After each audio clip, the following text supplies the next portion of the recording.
What no one tells you is that you have to get really good at failing.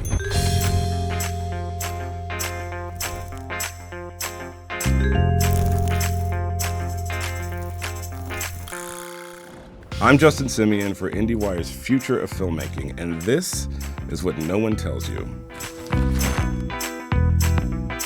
Success is not possible in this town unless you get really good at failing. So, case in point, right? I had been working on the screenplay for like literally 8 years, called Dear White People. I had been using my Twitter account to test out jokes. I was out here in these streets, okay? And we create this trailer with my tax return. And the whole thing was to make you feel like the movie already existed, so that when the end came and I'm asking you for money, it almost felt like the reality was just beyond your reach. All you had to do is like give me some money. And so people gave me some money, and I raised like $25,000. Now, I don't know if anyone has told you, but films cost considerably more than $25,000 to make. And so I had done CNN, we had raised $25,000, still could not pay my rent, still could not figure out what to do next.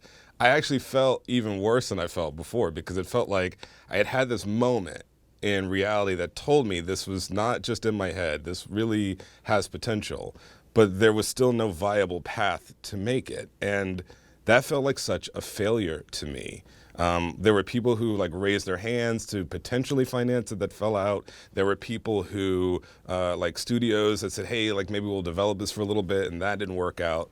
And yet I had this YouTube thing saying how cool this thing was that was coming, and it was successful, and he was on CNN, and oh my God. And the reality was not that at all.